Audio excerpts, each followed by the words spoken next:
عزیر علیہ السلام اور خدا کی قدرت کے کرشمے۔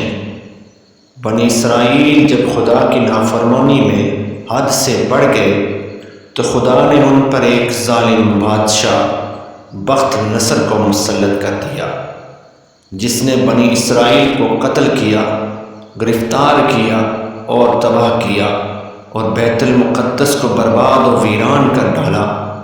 حضرت عزیر علیہ السلام ایک دن شہر میں تشریف لائے تو آپ نے شہر کی ویرانی اور بربادی کو دیکھا۔ تمام شہر میں پھرے، کسی شخص کو وہاں نہ پایا۔ شہر کی تمام عمارتوں کو منہدم دیکھا کہ منظر دیکھ کر آپ نے برائے تعجب فرمایا، انا یحیی ھذہ اللہ بعد موتہا، یعنی اللہ اس شہر کی موت کے بعد اسے پھر کیسے زندہ فرمائے گا۔ آپ دراز گوشت پر سوار تھے اور آپ کے پاس ایک برتن کھجور اور ایک پیالہ انگور کے رس کا تھا۔ آپ نے اپنے دراز گوشت کو ایک درخت کے سے باندھا اور اس درخت کے نیچے آپ سو گئے۔ جب سو گئے تو خدا نے اسی حالت میں آپ کی روح قبض کر لی اور گدھا بھی مر گیا۔ اس واقعہ کے 70 سال بعد اللہ تعالیٰ نے شاہان فارس میں سے ایک بادشاہ کو مسلط کیا۔ وہ اپنی فوجیں لے کر بیت المقدس پہنچا اور اس کو پہلے سے بھی بہتر طریقہ پر آباد کیا، اور بنی اسرائیل میں سے جو لوگ بھاگے تھے خدا تعالیٰ نے انہیں پھر یہاں لایا اور وہ بیت المقدس اور اس کے نواح میں آباد ہوئے اور ان کی تعداد بڑھتی رہی۔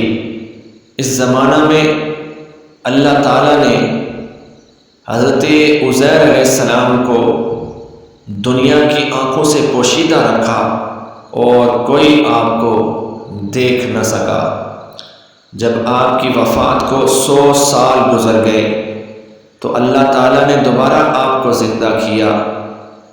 پہلے آنکھوں میں جان آئی، ابھی تمام جسم مردہ تھا، وہ آپ کے دیکھتے دیکھتے زندہ کیا گیا۔ جس وقت آپ سوئے تھے وہ صبح کا وقت تھا، اور 100 سال کے بعد جب آپ دوبارہ زندہ کیے گئے تو یہ شام کا وقت تھا۔ خدا نے پوچھا، اے عزیر تم یہاں کتنے ٹھہرے؟ آپ نے اندازے سے عرض کیا کہ 1 دن یا کچھ کم۔ آپ کا خیال یہ ہوا کہ اسی دن کی شام ہے جس کی صبح کو سوئے تھے۔ خدا نے فرمایا، بلکہ تم تو 100 برس ٹھہرے ہو۔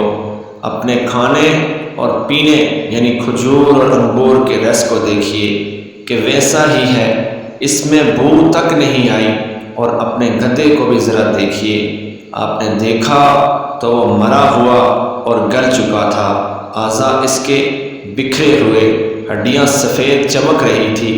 آپ کی نگاہ کے سامنے اللہ نے اس گدھے کو بھی زندہ فرمایا۔ پہلے اس کے اجزاء جمع ہوئے اور اپنی اپنی جگہ پر آئے۔ گدھے کی ہڈیوں پر گوشت چڑھا، گوشت پر کھال آئی، بال نکلے، پھر اس میں روح آئی اور کھڑا ہوا اور آواز کرنے لگا۔ آپ نے اللہ کی قدرت کا مشاہدہ کیا اور فرمایا، میں جانتا ہوں کہ اللہ تعالیٰ ہر شے پر قادر ہے۔ پھر آپ اپنی سواری پر سوار ہو کر اپنے محلہ میں تشریف لائے۔ آپ کو کوئی پہچانتا نہ تھا۔ اندازے سے آپ اپنے مکان پر پہنچے۔ عمر آپ کی وہی 40 سال کی تھی۔ ایک ضعیف بڑھیا ملی جس کے پاؤں رہ گئے تھے اور نابینا ہو گئی تھی۔ وہ آپ کے گھر کی باندھی تھی اور اس نے آپ کو دیکھا تھا۔ آپ نے اس سے پوچھا کہ یہ عزیر کا مکان ہے؟ اس نے کہا ہاں، مگر عزیر کو گم ہوئے 100 برس گزر گئے۔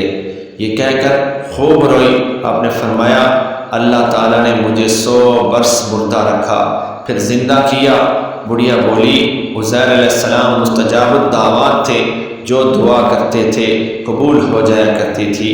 اگر آپ عزیر ہیں تو دعا کیجئے کہ میں بینا ہو جاؤں تاکہ میں اپنی آنکھوں سے آپ کو دیکھوں۔ آپ نے دعا کی تو وہ بینا ہو گئی۔ پھر آپ نے اس کا ہاتھ پکڑ کر فرمایا خدا کے حکم سے اٹھ۔ یہ فرماتے ہی اس کے مارے ہوئے پاؤں بھی درست ہو گئے۔ اس نے آپ کو دیکھا، پہچانا اور کہا میں گواہی دیتی ہوں کہ آپ بے شک عزیر ہی ہیں۔ پھر وہ آپ کو محلے میں لے گئی۔ وہاں ایک مجلس میں آپ کے فرزند تھے جن کی عمر 118 سال کی ہو چکی تھی، اور آپ کے پوتے بھی تھے جو بوڑھے ہو چکے تھے۔ بڑھیا نے مجلس میں پکارا یہ عزیر تشریف لائے ہیں۔ مجلس نے اس بات کو جھٹلایا۔ اس نے کہا مجھے دیکھو، میں آپ کی دعا سے بالکل تندرست اور بینا ہو گئی ہوں۔